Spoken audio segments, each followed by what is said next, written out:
This is a recording of the International Communist Party, which maintains its direct line running from Marx to Lenin to the foundation of the Third International and the birth of the Communist Party of Italy in Leghorn, Livorno, 1921, and from there to the struggle of the Italian communist left against the degeneration in Moscow and to the rejection of popular fronts and coalitions of resistance groups.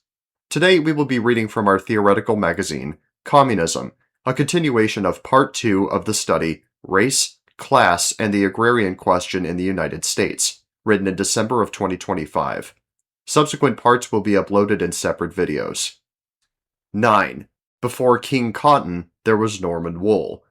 When the Romans subjugated Britain, the quality of the island's fleece and textiles was already well known through the limited indigenous trade networks of the time.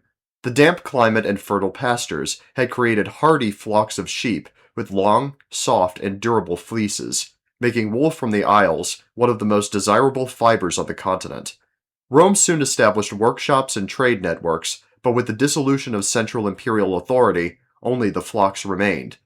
Natural selection did its silent work, as sheep continued to be utilized for local consumption needs with limited exports of small surpluses under the Anglo-Saxon kingdoms. Regardless, by the 11th century, English wool was still known as the finest raw material in Europe, even if it had not become a commodity for mass export and sale on the emerging world markets, which began to take shape as the early Crusades led to a re-emergence of trade networks across Europe, connecting it to the East. Before the Norman conquest of 1066, England's agricultural system was shaped by centuries of Anglo-Saxon practice. At its core was the open field system tied to the village community. Land was divided into large arable fields, which were further subdivided into strips. Each peasant household held scattered strips across different fields, ensuring access to both good and poor soils. Surrounding these fields were commons, meadows, woods, and pastures, used collectively for grazing livestock, collecting firewood, and other subsistence needs. The system was maintained through customary rights and obligations, enforced at the level of the local village and hundred courts. While there were dependable peasants, slaves, serfs, and cottars, the Anglo-Saxon system allowed for a significant number of churls, free peasants, who held and worked land relatively autonomously, paying rents or rendering service to local lords, but often retaining mobility and rights. The Norman conquest radically restructured this order into the manorial system. William and his barons redistributed land wholesale, seizing it from Anglo-Saxon nobles and free peasants, and concentrating it into estates held by Norman lords and the church. These estates, manors, became units of extraction where peasants were bound to the domain, the lord's land, through villenage, obligated to perform labor services in addition to rents and tithes. The Normans also expanded the role of monasteries as massive landholders, many specializing in sheep raising and early forms of commercial agriculture. While Anglo-Saxon England had been relatively decentralized and sustained by mixed subsistence farming, Norman rule militarized and monetized the countryside, integrating it more tightly into networks of surplus extraction and long-distance trade. By the time of the Norman conquest, the Flemish textile towns of Ghent, Bruges, and Ypres were already thriving centers of cloth production, employing tens of thousands of weavers and fullers. Their looms consumed vast quantities of fine wool sourced within Europe, which was in relatively short supply on the continent, but abundant in England. The Normans, with their strong feudal ties across the Channel, many Norman lords also held fiefs in Flanders, moved quickly to exploit this opportunity. By seizing control of English wool production, they could funnel the raw material directly into the Flemish mills, where it was transformed into high-value cloth sold across Europe. This Anglo-Flemish partnership enriched Norman abbots and barons, while also deepening England's integration into continental markets. For peasants, however, it meant the reorganization of their subsistence agriculture into pasturage for commodity exports, with rents, tithes, and forced labor extracted to sustain a trade whose profits accrued to elites rather than to those who sheared the sheep. By the late 12th century, England was exporting around 35,000 sacks of wool annually, each sack worth roughly a knight's yearly income, making English wool the finest and most sought after in Europe and giving the crown enormous leverage in continental politics and finance.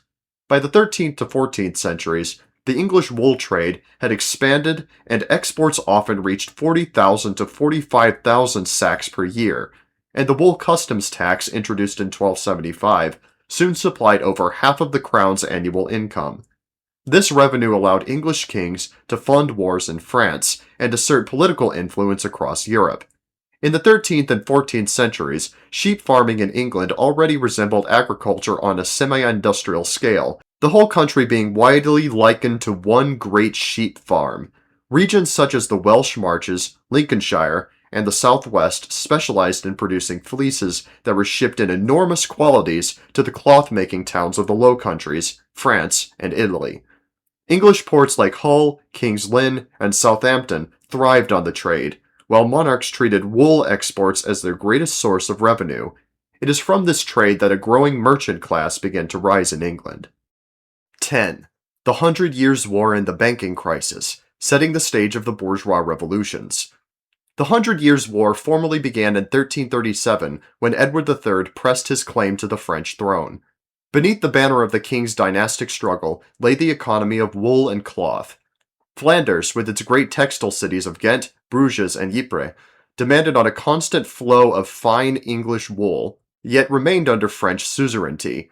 Flemish burghers, threatened by their own overlords, invited Edward's intervention, not out of loyalty to a crown, but to safeguard their looms and their profits. To sustain the circuit of production between English wool and Flemish textiles, Edward imposed heavy duties on wool exports, an embryonic form of fiscal military policy. These export tariffs enabled the crown to meet its military obligations for a short time, but fell ultimately on the backs of peasants and small producers, biting their subsistence labor to the costs of international warfare. War of this scale demanded more than tariffs, and it pulled England directly into the circuits of international finance. The Florentine banking houses of the Bardi and Peruzzi advanced Edward vast loans, secured against the very wool exports wrung from the countryside. For a time, this arrangement worked. Armies were funded, and the Flemish cloth industry remained supplied. But the campaigns drained surplus faster than it could be extracted, and by 1345, Edward defaulted on colossal sums. The collapse of both banks destabilized Florence itself, sparking credit contraction, bankruptcies, and class conflict. Yet financial power does not vanish with one collapse, it shifts. With the ruin of great Florentine firms, the balance of European finance tilted northward. Flemish and German merchants and bankers, especially those operating out of Bruges and Lübeck, stepped into the breach, expanding their influence within the emerging Hanseatic trade network and tightening their grip on the wool and cloth circuits that Florence could no longer dominate. The Hanseatic League's contours, London Steelyard, Bruges, Bergen, Novgorod, tightened their grip on North Sea Baltic trade. Bruges, then Antwerp, deepened as clearing hubs, and northern merchants expanded short-term credit, exchange, and shipping on their own terms. The Hanse wasn't a bank, but its cartelized control of bulk commodities, grain, timber, fish, metals, plus privileges in English ports, entrenched non-Italian circuits of capital and supply, reducing the day-to-day indispensability of Tuscan financiers to northern crowns. Once English and North German elites could fund themselves via wool customs, staple controls, e.g. Calais, and northern merchant credit, rather than leaning on papal-aligned Italian banks, the leverage of Rome, and the Curia's fiscal taps, annates, Peter's pence, provisions, weakened. In the empire, princes found it easier to refuse papal taxes, cultivate local and imperial city financiers, and, once the Reformation opened the door, seize ecclesiastical lands to build territorial treasuries. The Florentine banking crisis also set the stage for the eventual rise of the Medici. The failure of the Bardi and Peruzzi discredited the older model of large family banks tied directly to monarchs through risky state loans. The Medici, building their financial empire in the 15th century, learned from this catastrophe. They avoided overexposure to royal debt, diversified their credit instruments, and linked their banking operations to Catholic Church and papal finance, trade, and industry. In this sense, Edward III's default in 1345 not only shifted financial weight toward Flemish and German merchants in the short term, but also indirectly created the conditions for the Medici to emerge as the new arbiters of European finance under the papacy in the emerging age of the Reformation and Counter-Reformation, just as new independent trade and finance circuits began to develop in the north.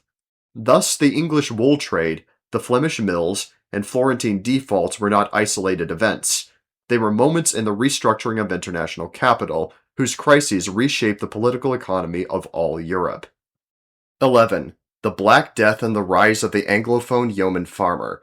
The Black Death in 1348 was not only a biological catastrophe, but a profound rupture in the feudal order of England. Occurring in the midst of the intense war between England and France, and shortly after the English financial default, it was emblematic of the kind of social cataclysm which prefigures massive revolutionary social ruptures between the exploited and exploiter classes. With between 1/3 and 1/2 of the English population dead, entire villages were abandoned and vast tracts of land went untilled. In some counties, records show as much as 40% of arable land lying fallow in the immediate aftermath, while monasteries and great estates lost tenants by the hundreds. This sudden scarcity of labor gave surviving peasants unprecedented bargaining power. Norman lords, desperate to keep their domains productive, were forced to offer higher wages, reduced rents, or commutations of labor service into cash payments. Yet many peasants simply refused villanage altogether. The ruling elite responded with repression, enacting the Statute of Laborers in 1351, which attempted to freeze wages at pre-plague levels and bind workers to their lords under penalty of law. But enforcement proved impossible. In many places, manorial courts went empty, and tenants walked away from obligations with little fear of reprisal. Out of this demographic and social upheaval emerged the expanding yeoman class. In medieval and early modern England, a yeoman was a member of a social class ranking between the peasantry and the landed gentry. Before the plague, yeomen were already a small but significant group of free tenants and prosperous peasants, often holding between 30 and 100 acres.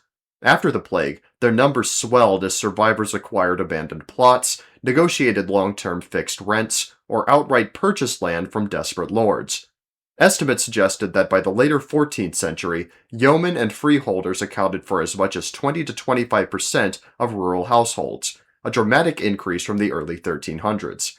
This petty proprietor stratum symbolized both the breakdown of feudal dependence and the emergence of new class relations. Their independence was never absolute.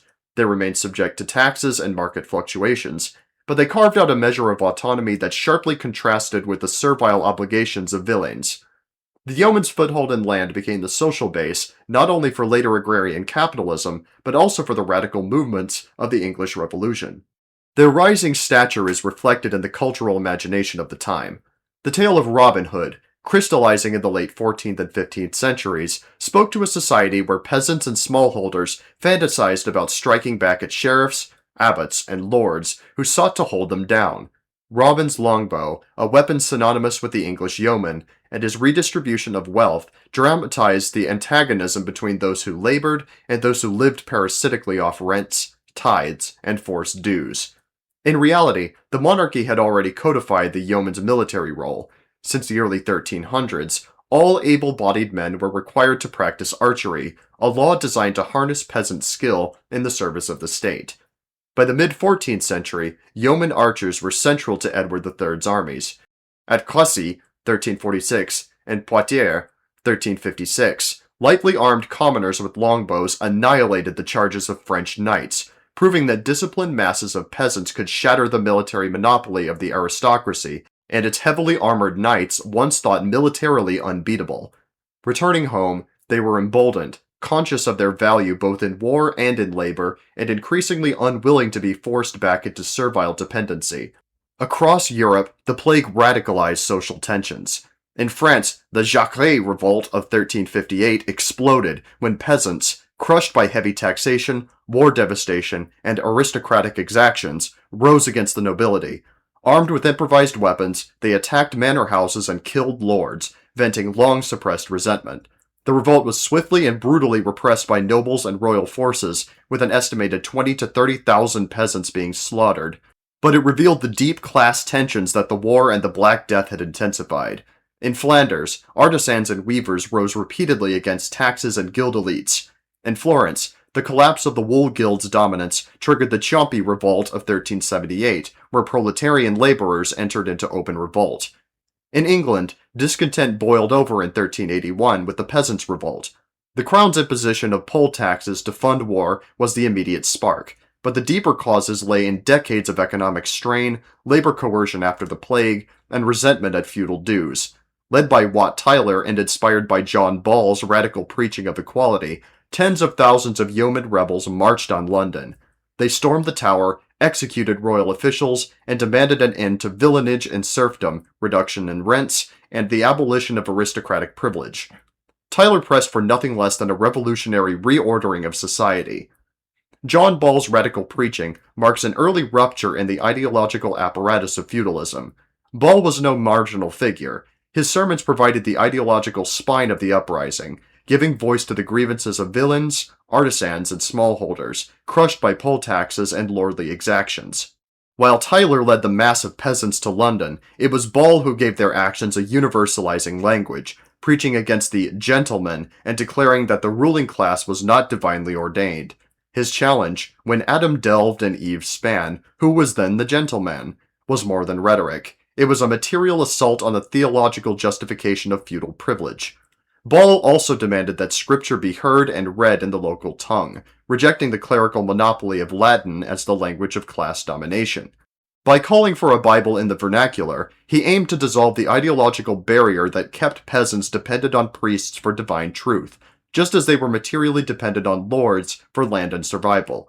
Although the rebellion was bloodily suppressed and Ball himself executed, the ideological break he represented reverberated beyond England.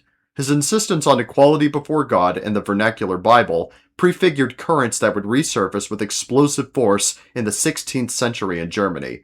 Though the revolt was brutally suppressed, it marked a decisive moment in England as the old feudal order could not be restored.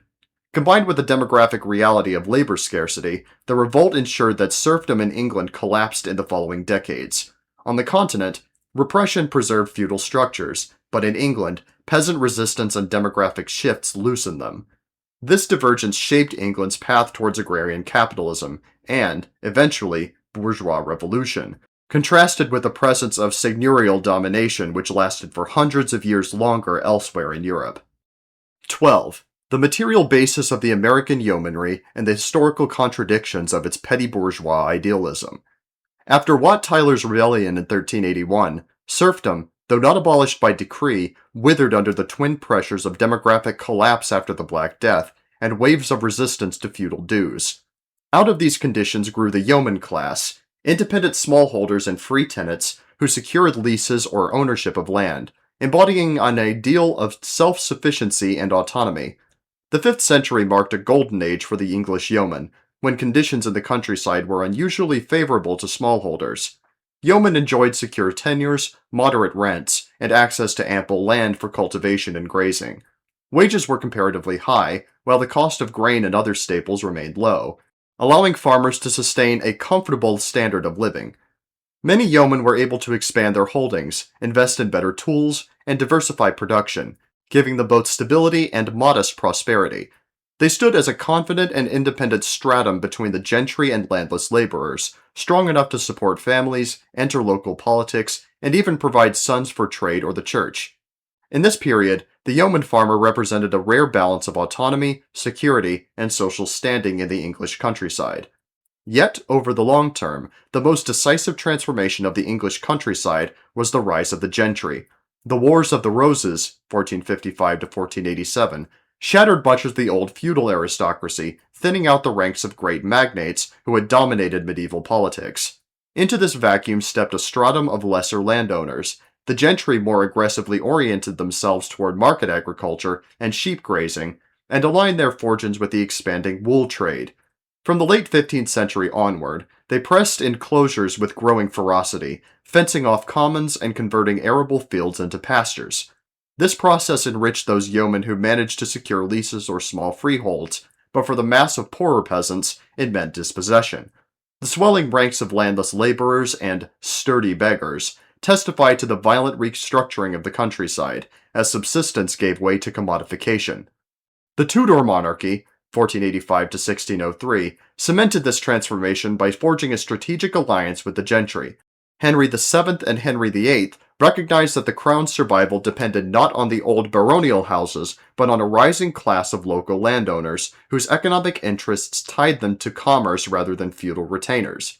The Tudors employed them as justices of the peace, sheriffs, and administrators, giving them unprecedented local authority in exchange for loyalty to the crown. This alliance deepened with the break from Rome and the establishment of the Church of England and its Anglican Protestantism. Henry VIII's dissolution of the monasteries in the 1530s expropriated 1/4 of England's land, much of which was sold off at favorable rates to gentry families. This act simultaneously destroyed the institutional power of the church, transferred vast wealth into private hands, and provided the gentry with the material basis for their further ascent. Protestant reform thus dovetailed with class interests, as it broke the ideological monopoly of Catholicism while justifying and legitimizing new forms of property accumulation. For the yeomanry, this restructuring was double-edged. Some prospered by leasing former monastic lands and integrating into market agriculture, joining the gentry as their junior partners. Others, however, found themselves squeezed between the enclosures of the gentry and the taxes of the crown, gradually eroded as an independent force. The Tudor state, while at times rhetorically defending the Commonwealth against enclosure, consistently sided with the gentry when conflicts sharpened. By the 16th and 17th centuries, the countryside had become polarized. On one side, a confident gentry reinforced by prosperous yeomen. On the other, the mass of dispossessed laborers, cottagers, and wage workers. Out of this polarization emerged England's distinctive path to agrarian capitalism, a social order in which wool and sheep defined the economy. Protestant ideology armed the gentry, and the basis was laid for the later confrontation of Parliament and monarchy in the English Revolution. By the 17th century, poor yeomen provided much of the social foundation for the radical wing of the English Revolution.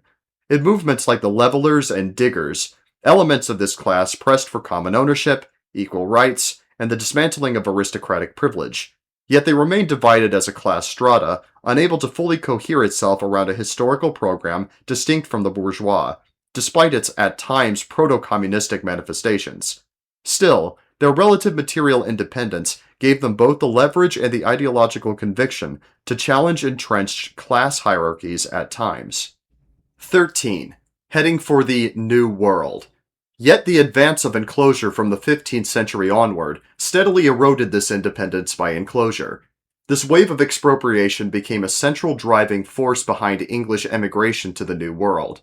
In the early 17th century, many of those who settled in Virginia, New England, and the Middle Colonies were not the landless paupers, but middling farmers and yeomen fleeing enclosure and the looming fate of proletarianization. In America, they sought to reconstitute the lost independence of the English village in the form of family farms. But this freedom rested on dispossession of a different kind, the seizure of indigenous lands. What enclosure had begun in England, colonization continued abroad, a perpetual frontier where the yeoman ideal could be temporarily renewed through violent expansion. In the United States, this tradition crystallized into the yeoman farmer as a republican ideal. In the 18th and 19th centuries, yeomen were typically non-slaveholding, land-owning family farmers, subsistence-oriented in places like the Appalachian uplands, commercializing where land was fertile. Their holdings ranged from 50 to 200 acres in the south, while in the north, the overwhelming majority of farms were operated by yeoman households. Thomas Jefferson elevated the yeoman into a political archetype, the supposed bedrock of Republican virtue, independent, incorruptible, and free from the vices of urban wage labor or speculative capital. This agrarian idealism was used to justify and defend the interests of economic program of the early commercial capitalism in the United States, within the dominant southern colonies and its ruling class of landed gentry against both the old monarchy and against the rising financial and industrial capital in the north under the leadership of the Federalists and then the Whigs with its conflicting economic demands. This interclassist Jeffersonian vision was carried forward into Jacksonian democracy, which presented the common man as sovereign while simultaneously channeling the desperation of displaced farmers into manifest destiny and defending slavery as a way to maintain the status of the independent farmer against the developing industrial despotism in the still small urban manufacturing centers. The tragic irony was that the flight from enclosure in England and later from capitalist concentration in America fueled a settler colonial project that violently displaced indigenous peoples to make way for a new cycle of small proprietorship, each cycle destined, in turn, to be devoured by the accumulation of capital. By the late 19th century, the material basis of the yeoman class began crumbling. Industrial agriculture, railroad monopolies, and wage labor reduced the independence of smallholders, even as political movements like the Grange sought to defend their position. In reality, the yeoman, the independent peasant, was not a timeless class, but a transitional one. In Europe, it had been a historical byproduct of feudalism's dissolution and capitalism's rise. Its ideology of self-reliance, modest prosperity, and individual liberty became the cultural mask of the American middle class, which remains as a noxious delusional aspiration within the American working class, who continued to bind itself to Petit-Bourgeois aspirations and nationalist interclassist programs of the exploiters' political parties. But as Marx observed, small property is always self-undermining, torn between the pressures of capital accumulation and its own narrow base in petty production. The yeoman dream was thus historically doomed, first fenced in by enclosures, then expanded through colonization, and finally obliterated by industrial capital. The same is and will be true of the contemporary middle classes and labor aristocracies. The yeoman's enduring middle-class myth serves only to obscure the necessity of collective struggle of the proletariat beyond property and beyond democracy towards the emancipation of the human species through the opening of the class civil war, the establishment of the dictatorship of the proletariat, and eventually, development of full communism. 14. Habsburg control of the lowlands and the first bourgeois revolutions, the ignition of English and Dutch colonialism. The English and Flemish cloth circuit wasn't to be a permanent fixture, and its disruption at the ascendancy of Spanish hegemony in Europe would give further economic incentive towards a break and the eventual establishment of its own colonial networks to offload its wool products to, before the rise of the Tudors and Lutheranism in Germany. The Habsburg takeover of Flanders in 1482 and its consolidation under Charles V in the early 16th century tied the once semi-autonomous Flemish cloth towns into the orbit of a vast European empire. English wool had long been indispensable to the looms of Flanders, but now the trade was subject to political strategies of Habsburg rulers who also controlled Spain, Burgundy, and much of Central Europe. As disputes between England and the Habsburgs grew, especially during the reigns of Henry VIII and Elizabeth I, the English crown and merchants faced increasing risks in relying on Flemish markets alone. Antwerp rose as the commercial hub of the Low Countries, but the vulnerability of English exports to embargoes, wars, and heavy taxation encouraged a shift. Instead of remaining raw wool suppliers to continental weavers, England began to build its own textile industry. By the late 15th and 16th centuries, this transformation was visible in the settlement of Flemish weavers in Norfolk, Suffolk, and the West Country, where English wool was spun and finished into cloth at home. Refugees from continental wars and religious persecution, including the Huguenots from France, further enriched English skills and methods. As a result, England increasingly bypassed Flemish intermediaries, selling finished cloth directly to foreign markets. This development reduced dependence on the Habsburg-controlled Low Countries, but it also created new pressures. An expanding textile industry needed both secure sources of raw materials and guaranteed markets for its products. Here, the logic of colonialism emerged as a vital necessity for capital's continued growth. Wool remained central, but the search for alternative fibers like cotton and the need for captive consumers pushed England outward. The future colonies in the Americas and Asia were barred from developing competing textile industries and were instead required to import British cloth. At the same time, raw cotton from India and, later, the American South sustained the mechanization of the English mills of the Industrial Revolution. Thus, the Habsburg monopoly over the Low Countries did not strangle the English textile industry, rather it spurred England to independence, self-sufficiency, and eventually imperial expansion. The cloth trade became both the engine and the justification for England's colonial empire, linking sheep pastures, colonial plantations, and global markets into a single system of economic power. 15. The Habsburgs and the German Peasant Revolutions, a continuation. The dawn of the 16th century saw the dramatic rise of the Habsburg dynasty as the central power in Europe. Through dynastic marriages and inheritance, Charles V united the crowns of Spain and the Holy Roman Empire, placing under one monarchy vast territories that stretch from Iberia and the Americas to Germany, the Low Countries, and parts of Italy. This concentration of authority represented the most ambitious attempt at a universal monarchy in feudal Europe, projecting immense military power. Yet this empire was already riven with contradictions, as it rested on the medieval foundations of divine right kingship while depending more and more on the emerging bourgeoisie, merchants, financiers, and bankers, who provided the credit and infrastructure for its wars.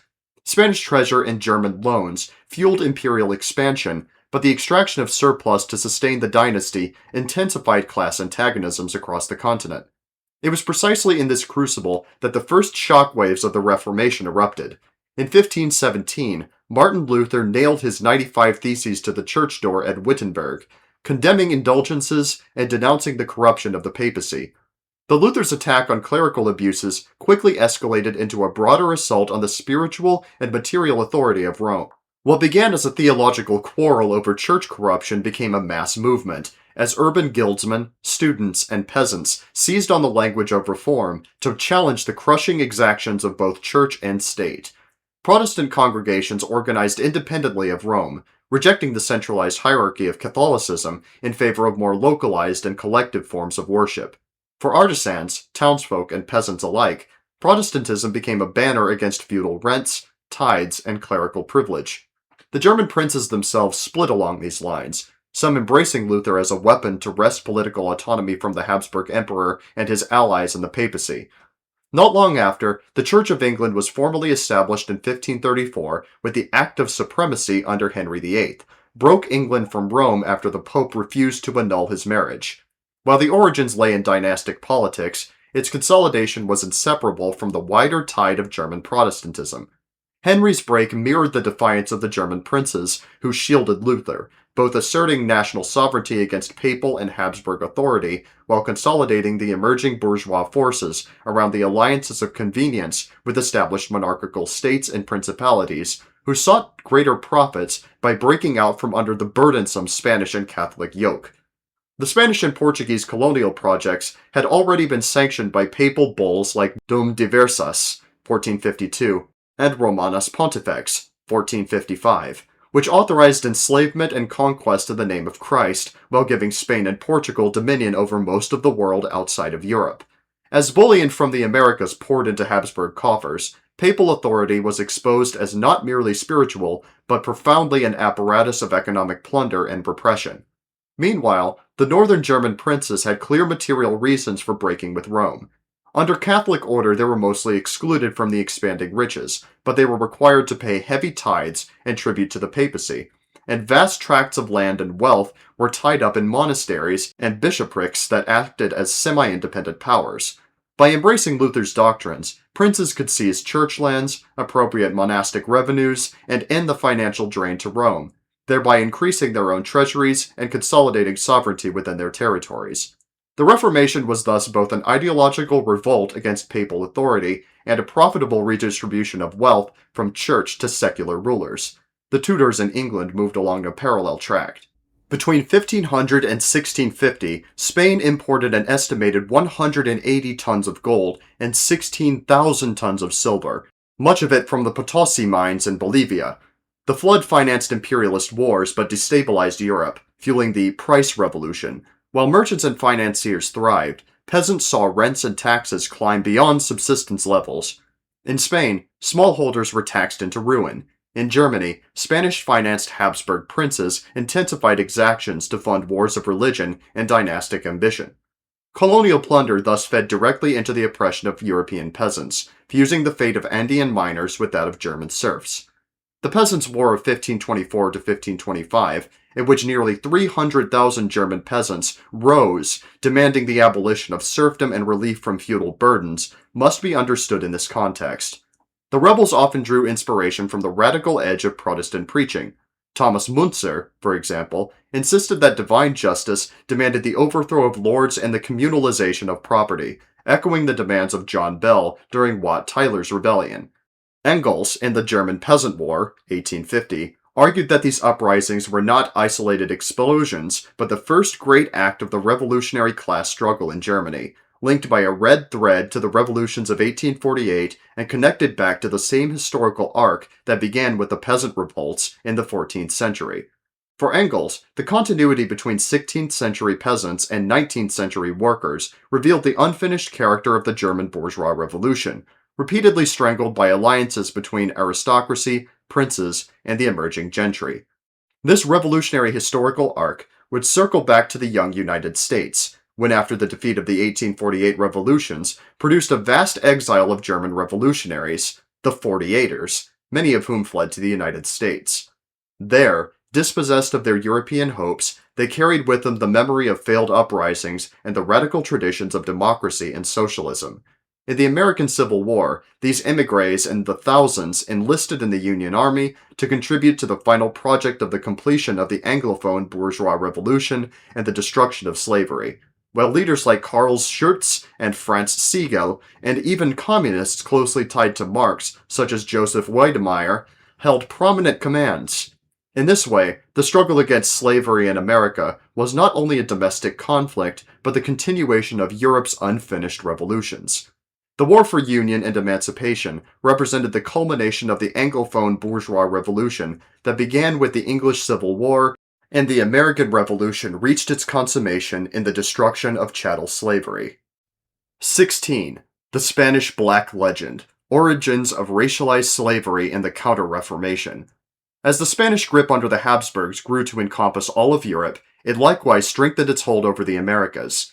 As indigenous revolts began to spread, its colonies and Protestant revolts developed across Old World Christendom, the Spanish developed the Counter-Reformation, utilizing Inquisition and a series of institutional reforms and innovations in an attempt to maintain its increasingly backwards feudal hegemony over Europe and the New World. Spain entered the 16th century as the most powerful monarchy in Europe, carrying the banner of Catholic expansion. Through missions, forced baptisms, and the destruction of temples, the Church claimed millions of souls in a few decades in its colonies.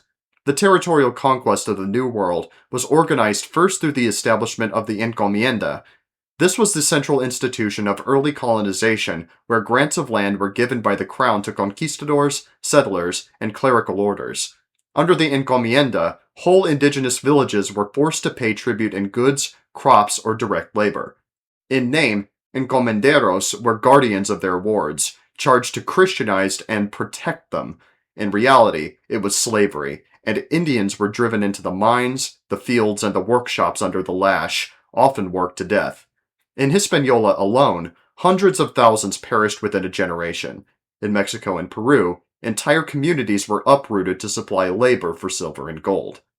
Alongside the encomienda rose the hacienda, a system that consolidated land in permanent estates. While encomiendas were technically temporary grants, the hacienda fixed both soil and people to landlords and religious orders.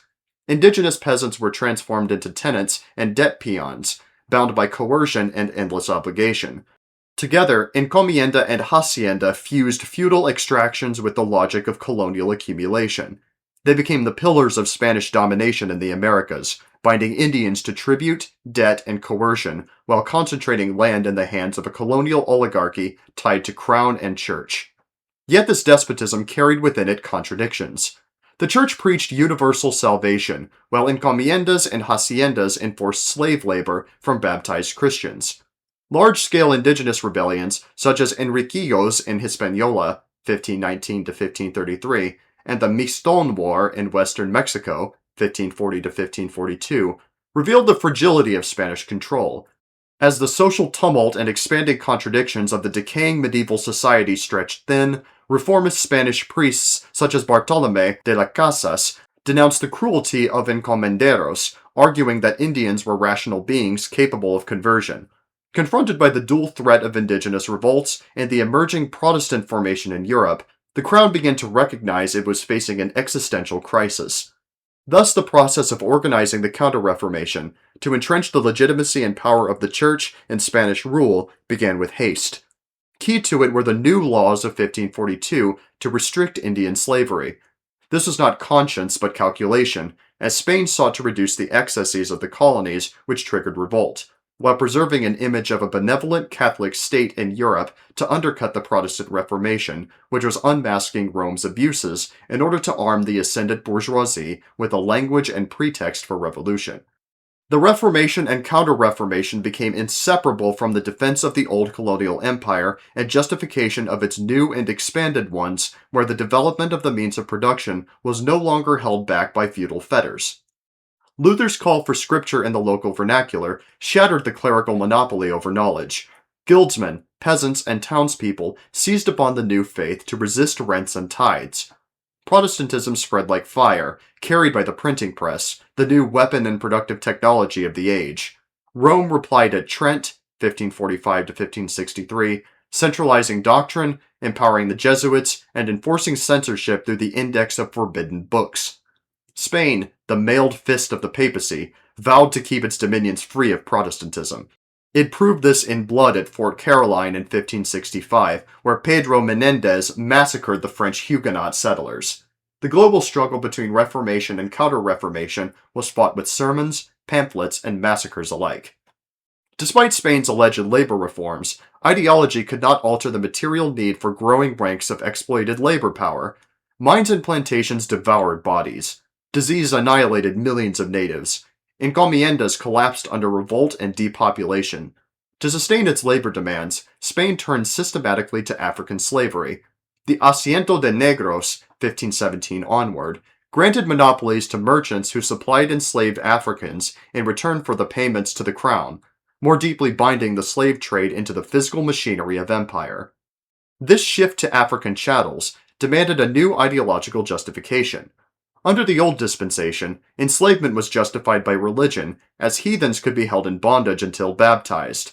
But Africans remained enslaved regardless of conversion. The Valladolid debate of 1550 to 1551, held by the Spanish clergy, staged between Juan Ginés de Sepulveda and Bartolomé de las Casas, crystallized the contradictions of Spain's colonial rule. Sepulveda drew on Aristotle to claim that the Indians were natural slaves, born for servitude, while Las Casas defended their rationality and capacity for Christian conversion. The debate, alongside reforms like the New Laws of 1542, helped curtail formal Indian enslavement, but only by redirecting the burden of colonial labor. At the time, Las Casas himself endorsed the importation of Africans, arguing they were better suited for hard labor and could replace the Indians, effectively reproducing the natural slave logic he denounced when applied to Amerindians. Later in life, he bitterly regretted this position, acknowledging that African slavery was equally unjust and inhumane. Yet, regardless of his personal sentiment, under the Asiento system, the Crown licensed the mass importation of Africans to sustain sugar plantations in the Caribbean and silver mines like Potosi. Out of this shift emerged the racial caste order, the Cisterna de Castas, which bureaucratized hierarchy by blood and phenotype. Thus, the apparent victory of Las Casas spared Indians from formal slavery, but at the cost of hardening African bondage into a permanent, heritable condition, laying the foundation for the fully racialized colonial order of Spanish America. In Spain, limpieza de sangre statutes were developed to exclude Jews and Moors of impure descent. In the colonies, the Cisterna de Castas were eventually developed, which codified hierarchy by ancestry and skin. Slavery was transformed from a religious penalty into a racial condition, permanent and heritable. The Protestants, building on Las Casas' critical writing against Spanish despotism, had developed the notion of the indigenous Americans as noble savages. Protestant writers, eager to undermine Spain's legitimacy, reimagined the American Indian within a new stereotype as innocent, uncorrupted by European decadence, and therefore a victim of Catholic tyranny rather than a people destined for chains. This rhetorical move served two purposes. It gave Protestant powers moral ammunition in their denunciation of the Spanish Black Legend. It had moralized their own disinterest or inability to enslave Native Americans en masse after they had acquired their own colonies. Instead, natives were cast as potential allies or trading partners, at least until land hunger and expansion rendered them obstacles to be dispossessed and exterminated.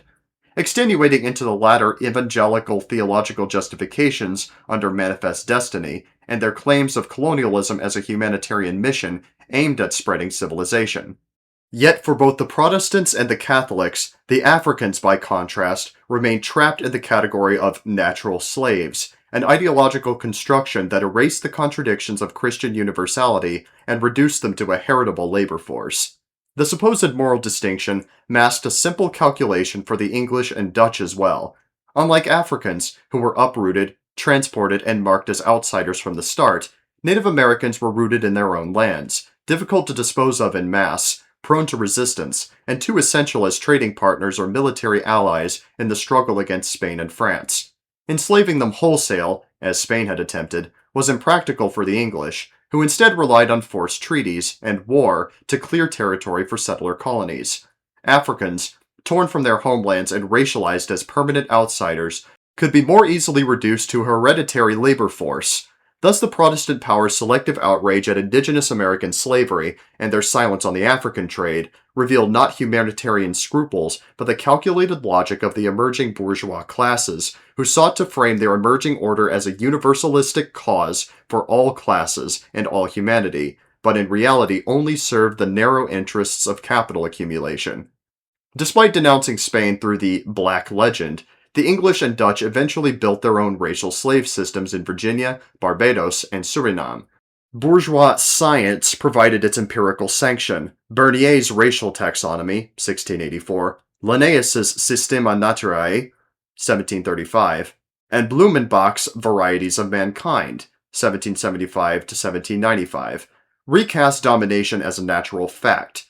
Thus, Catholic and Protestant, feudal lord and bourgeois merchant alike, eventually converged on the same new objective reality, race, not religion, as the universal justification for slavery. As the unity of the Christian world dissolved, both emerging colonial powers could at least agree on this new worldview. Christianity's promise of universal salvation could not coexist with a plantation order that required permanent, heritable bondage. The contradiction was resolved by discarding universality and enthroning race. Sword, sermon, and bourgeois science fused to sanctify the chains. This was capitalism's dawn. Primitive accumulation carried out by the extermination of Indians, the enslavement of Africans, and the ideological invention of race to make the artificial hierarchy and historically transient forms of labor exploitation, once justified under divine law, now under apparent natural law. 17. The Dutch under the Habsburgs and the 80 Years' War. The Netherlands was a critical commercial hub within the Spanish Habsburg Empire. By the 1500s, the northern Netherlands, particularly Holland, had one of the highest urbanization rates in Europe. A dominant merchant and artisanal class organized around textile manufacture, fishing, grain trade, and shipping. Towns with considerable autonomy, self-governance, and their own urban militias developed. Although Spain conquered and colonized the Americas, the benefits of colonial plunder flowed indirectly into the Dutch economy. Dutch merchants acted as secondary carriers of Spanish-American bullion and goods, especially before the Dutch Revolt. Amsterdam and Antwerp were major redistribution centers for American silver, sugar, tobacco, and dyestuffs. Dutch firms financed Spanish imperial logistics, built ships, and lent money to merchant houses. Spain lacked a strong domestic capitalist class. It relied on Genoese and German financiers for loans, Dutch and Flemish merchants to circulate bullion and distribute goods, shipbuilders and artisans from the Netherlands to sustain its fleets. This trade created a self-sustaining commercial capitalist class in the Netherlands, eventually developing a mode of production that was largely capitalist in tendency, with wage labor, commodity production, and market exchange. This created a paradox. As feudal Spain's own colonial system partially relied on the labor, infrastructure, and capital of its future bourgeois class enemy, which helped the Dutch develop economic and technical autonomy before the revolt began. The Spanish Habsburg monarchy heavily taxed the Low Countries to fund imperial wars. It tried to impose the Inquisition, military garrisons, and sales taxes on relatively autonomous Dutch towns as Protestantism began to spread.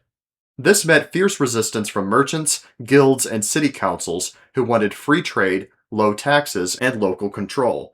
The costs of maintaining Spain's vast empire across Europe and the Americas led to economic exhaustion.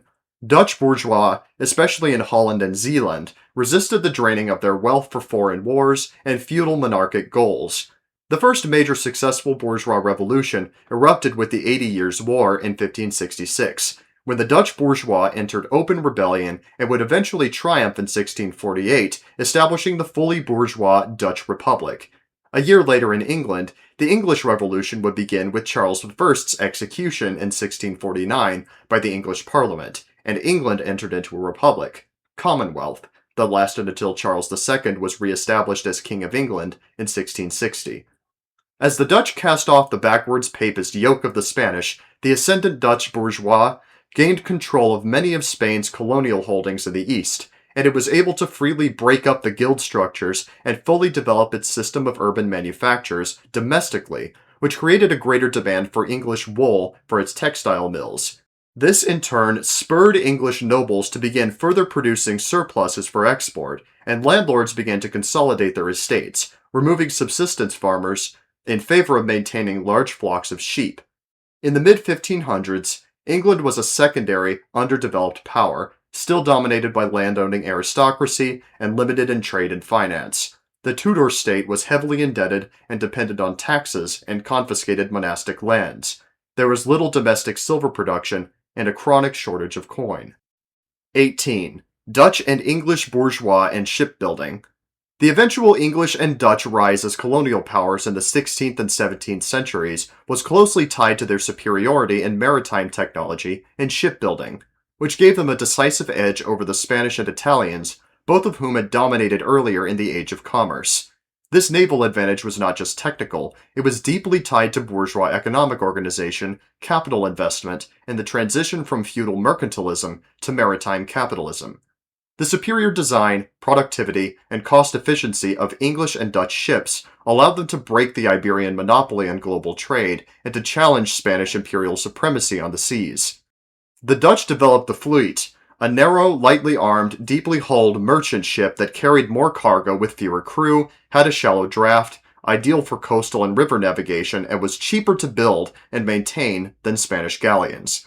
English shipbuilding followed similar trends by the late 16th century. Lighter, faster galleons and merchantmen replaced heavy, cumbersome designs. Innovations in rigging and hull design allowed greater maneuverability and speed, key to evading or engaging in naval warfare. Dutch shipyards in Amsterdam and Rotterdam employed advanced division of labor, standardized parts, and mass production techniques, reducing costs dramatically. By the 17th century, Dutch shipyards could produce vessels twice as fast and at half the cost of Spanish yards. English yards, supported by state contracts and private capital, followed suit, especially after the Naval Defense Acts of the late 1500s. Spain relied on large, heavily armed galleons, ideal for treasure fleets but expensive and slow, unsuitable for bulk commercial trade, dependent on state financing and plagued by bureaucratic efficiency. Spanish shipbuilding remained artisanal, reliant on feudal guild structures and lacking the capitalized industrial coordination of Dutch or English yards. Italian maritime power, Venice, Genoa, Pisa, had peaked in the late medieval period, largely in the Mediterranean context. They failed to transition effectively to Atlantic trade and deep-sea navigation, in part due to political fragmentation, narrow merchant oligarchies, and a lag in technological adaptation, e.g. Caraval to Fluid evolution. During the 80 Years' War, Dutch and English privateers and fleets began intercepting Spanish treasure ships, undermining the Habsburg financial system. The Dutch Republic used its shipbuilding strength to dominate Asian trade and to challenge Iberian control in the East Indies, Brazil, and West Africa. English fleets, under Elizabeth I and later Cromwell, launched naval raids, colonial ventures, and mercantile monopolies that would culminate in the seizure of Caribbean and North American territories. By the mid-17th century, the Dutch had the largest commercial fleet in the world, and the English were rapidly building a naval industrial apparatus that would become the basis of the British Empire. 19. English bourgeois piracy. Thus, the young English bourgeois of the 16th and 17th centuries enriched itself through state-sanctioned piracy, or privateering, aimed largely against the Spanish Empire's colonial wealth. Far from random lawlessness, privateering was a deliberate strategy of primitive accumulation, transferring treasure, goods, and enslaved labor from the declining Iberian empires into the coffers of a rising English merchant class. The most famous episode was Francis Drake's circumnavigation, 1577 to 1580, authorized by Queen Elizabeth, during which he raided Spanish ports and treasure fleets across the Pacific. His haul, over £600,000, more than England's annual revenue, flowed directly into the Crown and onto London's merchants, financing naval expansion, gentry advancement, and commercial ventures. John Hawkins, another privateer and early slave trader, pioneered England's entry into the Atlantic slave trade in the 1560s, trafficking Africans to Spanish colonies in defiance of papal monopoly. In capturing Spanish ships, Hawkins and his successors seized bullion, sugar, spices, and human beings, all of which were absorbed into the circuits of London and Bristol capital. This infusion of plunder provided the seed capital for England's early joint stock enterprises. The Muscovy Company, 1555, the East India Company, 1600, and later the Royal African Company, 1660s, were built on the foundations of piratical booty and contraband trade. What began as raids on Spanish galleons hardened into a system of monopolistic chartered companies, armed forts, and colonial settlements. In this way, the spoils of piracy were transformed into the infrastructure of empire, the ships, warehouses, and trading posts that anchored England in global markets. Privateering and slaving were not marginal episodes, but central to the consolidation of a merchant class that turned piracy into policy, slavery into commerce, and colonialism into empire. These external sources of wealth were paralleled by violent transformation at home. The enclosure of the commons fenced off formerly communal fields, expelling peasants and transforming them into a landless proletariat. This agrarian upheaval dovetailed with the growth of the wool trade, as English merchants exported raw wool to the advanced looms of the Dutch Republic and invested profits into shipping and trade. The enriched gentry and merchants began to challenge the old feudal order by undermining the guild system. Through the putting out system, capitalists subcontracted textile and craft production to dispersed rural households, bypassing guild regulation and bringing labor under their direct control. By the early 17th century, the bourgeoisie, allied with sections of the monarchy, but increasingly at odds with its monopolies, sought political power to match their economic dominance. Parliament became their instrument, used to contest royal control over trade, taxation, and chartered companies. These tensions culminated in the English Civil War, where the monarchy's monopoly over commerce and state revenues was broken, and the political supremacy of property and capital was asserted. Thus, piracy, enclosures, and the wool trade converged as twin engines of primitive accumulation, externally through plunder and colonial trade, and internally through the expropriation of peasants. By the close of the 17th century, both English and Dutch bourgeoisies had consolidated enough capital and maritime power to launch increasingly systematic colonial projects in the Americas, laying the foundations for a world market built on manufacture, slavery, and commerce.